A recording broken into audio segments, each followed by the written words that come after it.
Specter here, and it's just me and Null today. We just watched Weapons.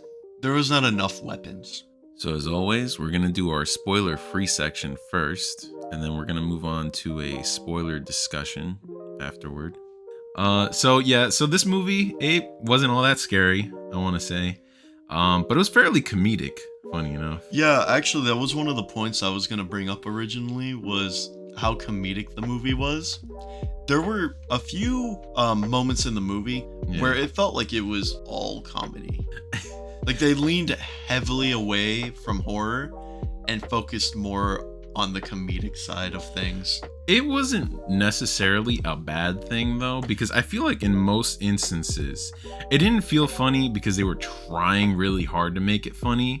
It felt funny because it's like, oh man, this guy's freaking out, but like I would too. It was funny, and I think having those kind of moments in a movie help relax you a little bit. If it's all jump scares and just tense moments, I have to admit, I'm probably going to be bored with your horror movie. In fact, I think that kind of elevated the jump scares because it's like, oh, we've been laughing for so long. All of a sudden, boom, a jump scare.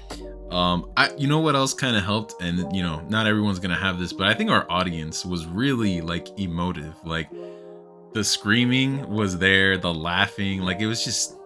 I've actually never been to a horror movie where the audience screams. I want to say this was the first time. Which is crazy because, like we just said, it's not even that scary. It's not that scary. But it did elevate the movie, though. I had a person sitting next to me, and the whole movie, she was like, "Oh shit! Oh my god! it's gonna happen! Don't go in there!" And I'm like, "It is a horror movie. Yes, it is. Horror shall commence." So a big thing that I wanted to say I liked about the movie was the multiple perspectives. Like I'm just kind of a sucker for that. Like I know it's different, but like when they do it in Back to the Future 2, where him seeing the events happen, but like from a different perspective, like I love that. Yeah, I love that in a bunch of movies, just seeing the same event from a different perspective. And honestly, if you want a horror movie that does this, and it's a great horror movie in my opinion, is Trick or Treat. Eventually, it all kind of just comes together in this movie, and it's just one. Which is usually plot. how it is. That's how it happens. Pulp Fiction does the same thing. Some chapters, some perspectives are more interesting than others. Oh, yeah. I'm gonna tell everyone, if you're interested, I don't know how many people care about actors, but this has two actors that are very familiar within more on the Marvel side, I guess you could say. One is Benedict Wong, who plays Wong. And the other is Josh Brolin, Thanos, Cable. But he's also in one of my favorite movies, No Country for Old Men. I think he's a terrific actor. And Benedict Wong, he's what can I say? He's good. It's always nice to see him. So, a lot of positives in this movie.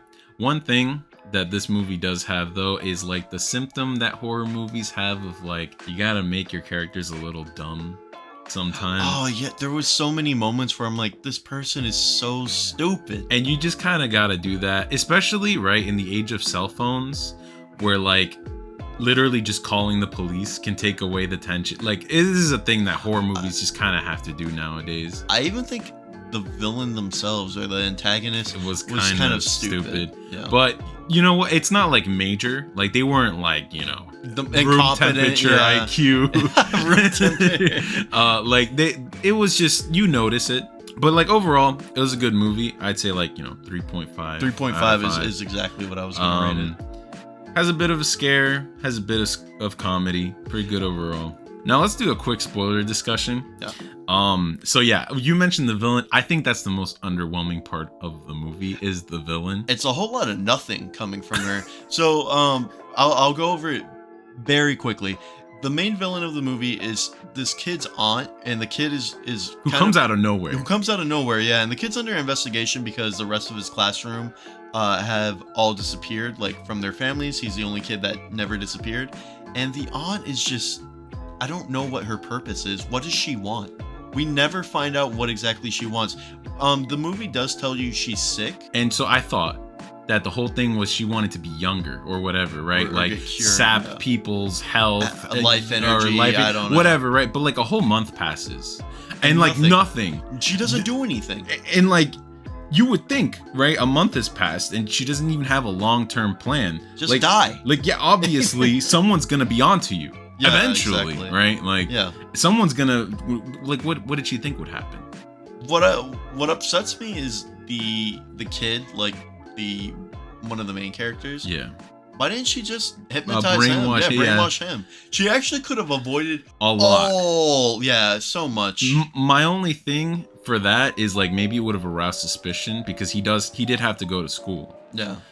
So like that's the only thing. But it's just there's so much wrong with the villain's plan. And their like, execution on the plan is so I don't even know what the plan was. yeah, like What I mean is so eventually in the movie, two of the main characters, the teacher and Josh Brolin's character, the father, they go in the house and it's like, okay, now what?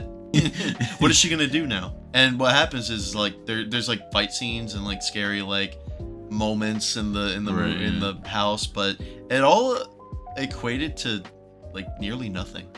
the thing is, even if she had won that last sequence with like the teacher Yeah. and Archer, then what? You know, she can't just keep taking over people. Eventually, she's gonna get taken down.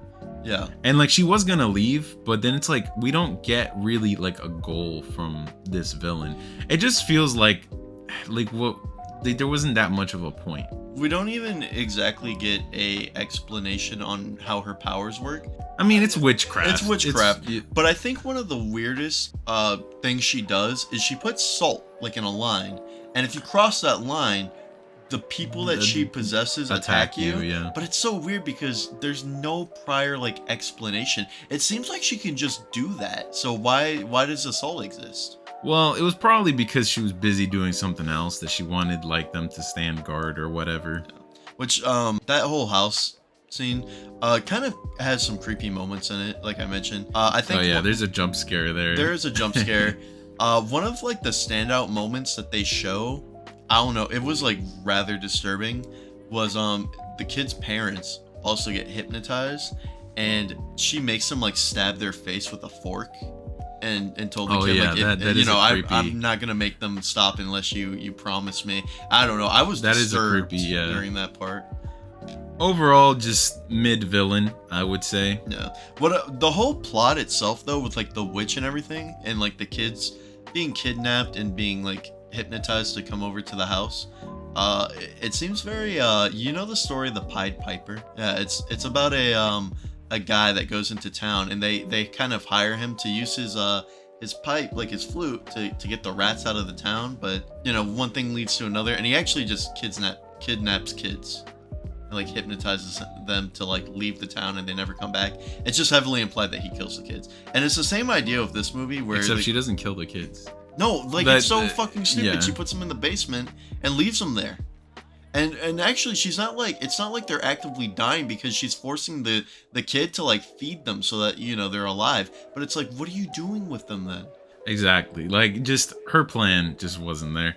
I wanted to say, so earlier we mentioned how some of the storylines for the characters were better than others. Yeah. The druggie and the cop were just not as good as the other ones. They had their own storyline going on. They did, but It was so stupid. I didn't And- care too much about it. Those were more of the comedic parts. That's of the, true, yeah. especially the druggie. The druggie is hilarious.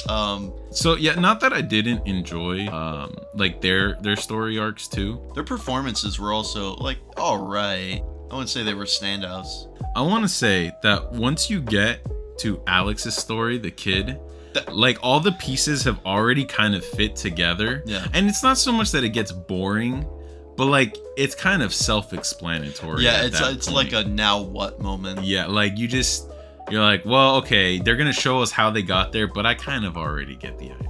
Yeah. And then the ending, I have kind of mixed feelings on the ending. The ending's hilarious. It is. It's comedic, but like I don't For know. all the I'm wrong not sure reasons, if in a that's a way. good thing. I don't know if it's a good thing Yeah. either. Because you know what? One thing we like when we left the theater, like no one was talking about. What became? Dude, the kids murdered her. Will they even remember that though? Well, but my problem is like, are the police gonna actually believe like this story? Maybe like, oh, witchcraft. Well, listen, there's a lot of strange things, obviously, and they've got plenty of witnesses. Yeah, that's true. I mean, maybe they'll get away with it. But It leaves off on a weird note though, where does. everyone is like sort of a vegetable, but like not really. Like they have hope of coming back, but they mentioned like a few of the kids like started after talking, a year, yeah. like later that year. It's not a happy ending. but it's a hopeful one. It's a hopeful ending. Yeah. Yeah. Which, It's a good way to put it. you know, like I said, I have mixed feelings on not necessarily that part, but just like the whole kids killing the witch. I was laughing was- my ass off. No, the part where like they split her head open, I actually screamed. I was like, oh. Yeah, I know. What else could I say? There was a very weird part in the movie, by the way, and so random. The dad, Archer, Yeah. he's having a dream about his son, Oh yeah. and so all the kids get kidnapped at like 12:17 in the morning. 2:17. Sorry. And there's like a scene where he's like outside of his house, and on the roof in the sky, there's a fucking AR-15 with like the number like 217 on it, and it serves no purpose for the entire plot. It's a weapon. It's a weapon. Wow, the title. The movie happened. That's how it ties. This happened. They said this. It's so dumb. Yeah, It served zero purpose in the movie. If anything, it's another comedic scene in my eyes. I think if anything, the whole thing that ties into the title is when I forgot who said it.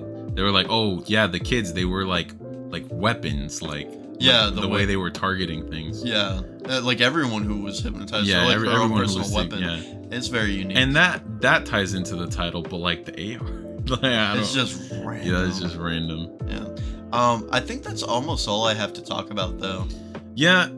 This was a pretty short review, but you know, it's just another horror movie, a good one. Anyways, that's all we got. I look forward to the sequel, Pacifist.